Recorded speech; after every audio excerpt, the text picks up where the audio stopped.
Guys, I'm with another video of what's it called?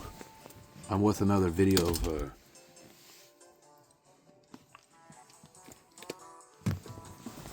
America's Test Kitchen. I haven't played it in a while, but I wanted to show you how to. Let's see here.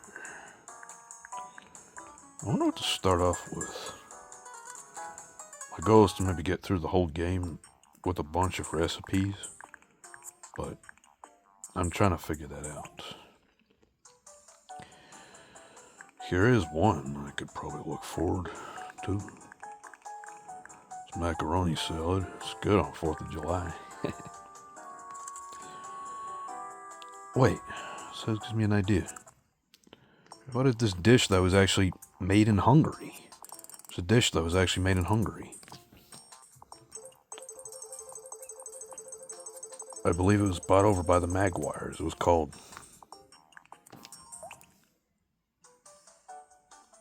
chicken paprikash. Let's get her started. You know what would be really cool? Get add some chilies and just make it spicy and some ghost peppers. I love ghost peppers, man. Alright, let's start her up. Let's get started. First, mince the onion. You'll need a cutting board and a chef. Peel the skin and any tough outer layers.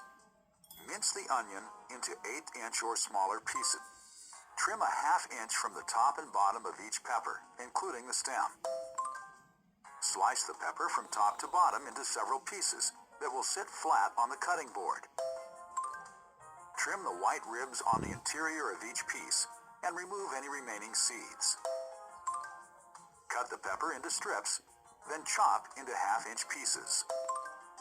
Use the side of a chef's knife to gently crush the garlic clove. The skin should slip right off. Once the garlic has been peeled, we like to use a garlic press to mince it. A garlic press ensures that the pieces will be very fine.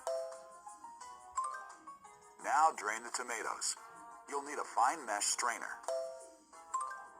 Drain the canned tomatoes into a fine mesh strainer set over a large measuring cup or bowl. That's it for preparations. Now it's time to brown the chicken. You'll need paper towels and a Dutch oven. Pat the chicken dry with paper towels, then season with salt and pepper. Heat 2 teaspoons of the oil in a large Dutch oven over medium-high heat until just smoking. Add half of the chicken and cook until golden brown on both sides, about 10 minutes. Transfer the chicken to a plate. Remove the brown skin if using chicken thighs. Pour off the chicken fat. Return the pot to medium-high heat and repeat with 2 more teaspoons of oil and the remaining chicken. Pour off any chicken fat left in the pot. Add the remaining 2 teaspoons oil and heat over medium heat until shimmering. Add the onion, peppers, and a 1/4 teaspoon salt. Cook until softened, about 7 minutes. Stir in the garlic, 1/4 cup paprika, and cook until fragrant, about 15 seconds. Stir in 1 tablespoon flour. Whisk in a 1/2 cup wine, scraping up any brown bits. Stir in the tomatoes and 1½ cups broth. Nestle the chicken along with any accumulated juice into the pot.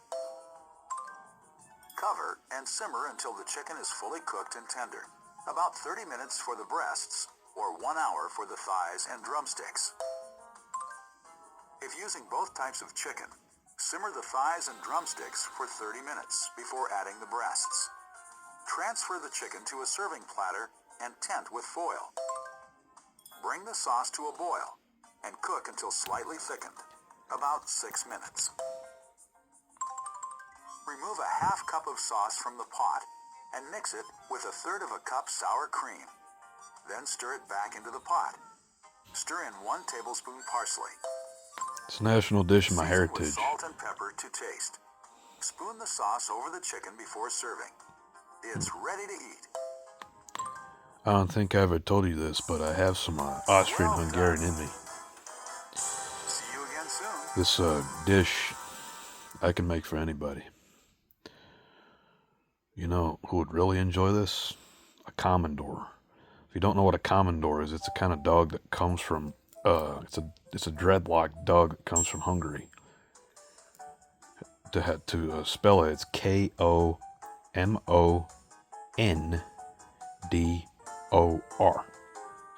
That's how you spell Commodore. It's a really cute dog. It's kind of like the movie The Shaggy Dog a little bit. You know, if I were to make this really spicy, I would add some ghost peppers into this. Just like the Jamaicans, you know? Like, imagine if you had like a Jamaican jerk chicken paprikash. That would just be a really funny dish, man. Jamaicans, you know, they love spicy food. And so do Trinidadians. Indians love it too. It's kind of like chicken tikka masala of Hungary.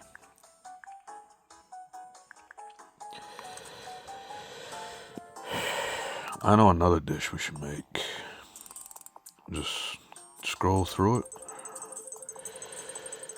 How about... What? Go up a minute. What's that? A Waldorf salad. I like Waldorf salad. I just had it last week when I was at the Brazilian steakhouse. I don't know what state this was made in, but if I had to guess, I think it was made in Waldorf, Maryland. Just a guess, because, you know, I know where Waldorf is, but it could be just a normal American dish. We start her up. All right, let's get started. I also know really good Middle Eastern dishes, too. First, to prepare the apples. You'll need a cutting board and a chef's knife. Cut the sides squarely away from the core. You should have 4 pieces. Cut each piece of apple into half-inch cubes. Cut the celery ribs crosswise into small pieces. Next, toast and chop the walnuts. You'll need a traditional skillet. Toast a half cup of walnuts in a skillet over medium heat until fragrant, 3 to 5 minutes. Cool the nuts slightly, then chop them. That's it for preparations. Now you can assemble the salad. You'll need a mixing bowl and a rubber spatula. Toss the apples, celery, walnuts, half cup raisins, and 1.5 teaspoons tarragon together in a medium bowl. You can get this in like steakhouses or even novillos, 1 teaspoon salt and a pinch of pepper. Stir in a half cup mayonnaise, which is in the Brazilian steakhouse. Season with salt and pepper to taste. It's ready to eat. You know what I would add? Pecans. Well done. Kind of like, you know, pecans are big in the South, man. But they enjoy it everywhere, including in the Philippines. You know, my best friend was Filipino, and he knows a lot of good dishes. So if I can maybe do a couple more dishes. Let's see, shrimp jambalaya, ossobuco. I like ossobuco, but I'm not gonna say it for real. I don't eat veal, so I do not eat veal, so, but I do like pot roast. I don't know about you, but a lot of Italians eat veal. It's kind of their culture, you know. Let's see here.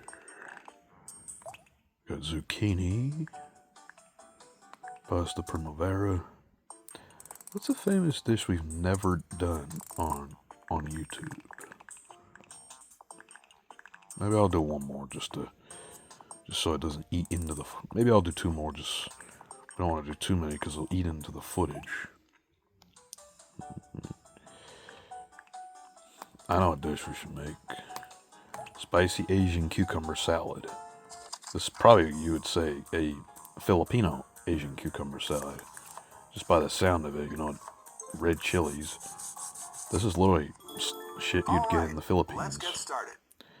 Or Timor-Leste. My dad doesn't really like Timorese or Filipino cooking. But I love Filipino Peel cooking. a small section on a knob of fresh ginger. Using the unpeeled portion as a handle, grate the ginger on a rasp grater to make a smooth puree. You'll need 2 tablespoons grated ginger. Now prepare the chili. You'll need a cutting board and a chef's knife. You know what? I just Cut leave the off seeds stem, in. then Be a slice man, the chili damn in it. half lengthwise. Remove the seeds and any white ribs from inside the chili. They contain most of the Why heat. remove the seeds? Cut the Leave them chili in. into thin strips. I Then like my slice the salads strips extra spicy. crosswise into very small pieces. I'd probably put some ghost Cut the peppers in peeled this. cucumber in half lengthwise. Or Pepper X. Use a small spoon to scoop out and discard the seeds. Cut the cucumber into 1/4-inch thick slices. After trimming the roots and dried out dark green parts of the scallions, slice them thin. That's it for preparations. Now it's time to make the salad. You'll need a saucepan, a mixing bowl, and a whisk.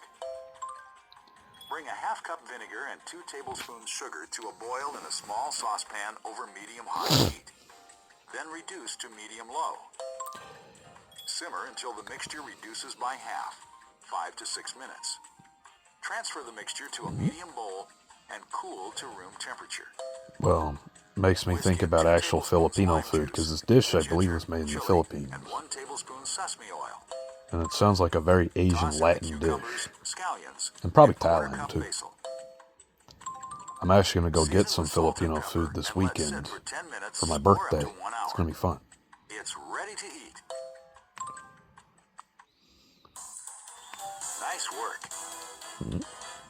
See you again soon.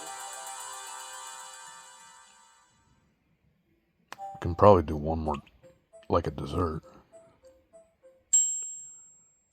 If I were to, I would not even remove the seeds from the chili. I just leave them in, dude. Chef Rush would say, "Be a man, damn it." It's funny, though. Usually I eat a lot of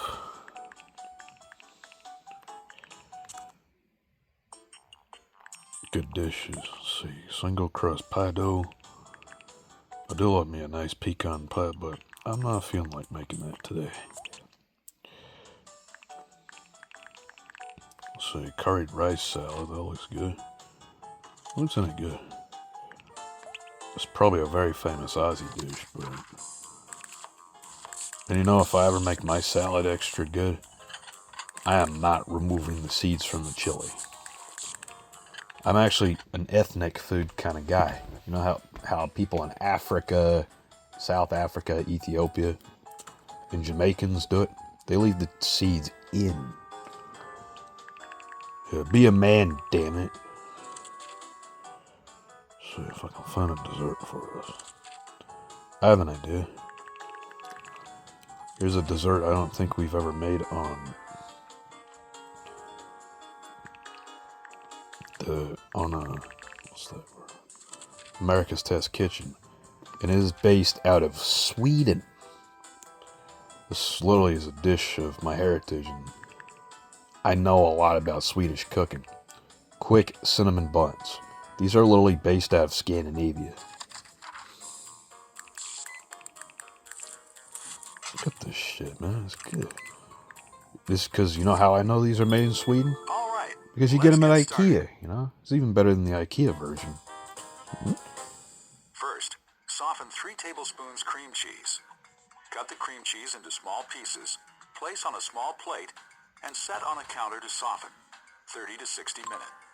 Next, melt the butter. You'll need a small saucepan. Melt 7 tablespoons butter in a small saucepan. Adjust an oven rack to the middle position and heat the oven to 425 degrees. Now prepare the pan. You'll need a 9-inch round cake pan and a cooling rack. Generously coat both a 9-inch non-stick round cake pan and a wire cooling rack with vegetable oil cooking spray. That's it for preparations. Next, make the filling. You'll need a mixing bowl. Combine 3/4 cup brown sugar, 1/4 cup granulated sugar, 2 teaspoons cinnamon, 1/8 teaspoon cloves, 1/8 teaspoon salt, and 1 tablespoon melted butter in a medium bowl. Next, make the dough. You'll need a whisk, a mixing bowl, and a wooden spoon. Whisk 2 1/2 cups flour, remaining 2 tablespoons sugar, 1 1/4 teaspoons baking powder, 1/2 teaspoon baking soda, and 1/2 teaspoon salt together in a lard. Whisk 1 1/4 cups buttermilk and 2 tablespoons of the melted butter together. Stir the buttermilk mixture This is into the such a flour long mixture with a wooden recipe. spoon until absorbed. The dough will look shaggy. About 30 seconds. Turn the dough out onto a lightly floured counter and knead until smooth. About 1 minute. Many yeast bread recipes call. We recommend when the dough. Now it's time to assemble the cinnamon buns. You'll need a pastry brush, a bench scraper, and a serrated knife. Press the dough out into a 9 by 12 inch rectangle using your hands. Brush the dough with 2 tablespoons of the remaining melted butter. Sprinkle the dough evenly with the filling, leaving a 1/2 inch border. Then press it firmly into the dough. Loosen the dough from the counter using a bench scraper or metal spatula. Yeah, man. Starting at a long side, roll the dough, pressing lightly to form a tight log. Pinch the seam to seal. God, this is the longest Slice the dish. dough into 8 pieces and place in the prepared pan. Fast Brush with the forward. remaining 2 tablespoons melted butter. Bake until the edges are golden brown, 20 to 25 minutes. Use a knife to loosen the buns from the pan. Flip the buns out onto the prepared wire rack, then turn upright and let cool for 5 minutes before glazing. Set the rack of buns over a sheet of parchment paper for easy cleanup. Whisk the cream cheese and 3 tablespoons buttermilk together in a large bowl until thick and smooth. Whisk in 1 1/2 cups confectioner's sugar until smooth, about 30 seconds. Spoon the glaze evenly over the warm buns. They're ready to eat. That's a good dessert to enjoy any time of year. Nice work. See you again soon. Such an awesome dessert.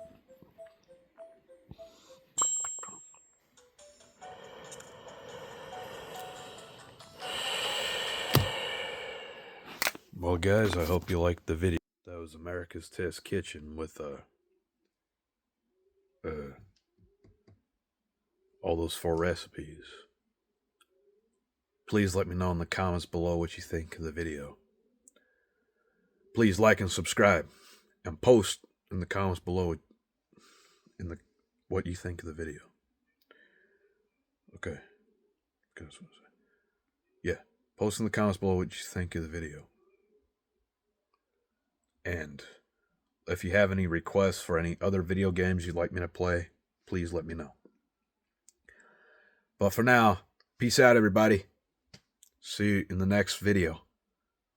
And my birthday's this weekend, so I'll let you know. I'll make an update on YouTube. All right. Peace out. See you, everybody.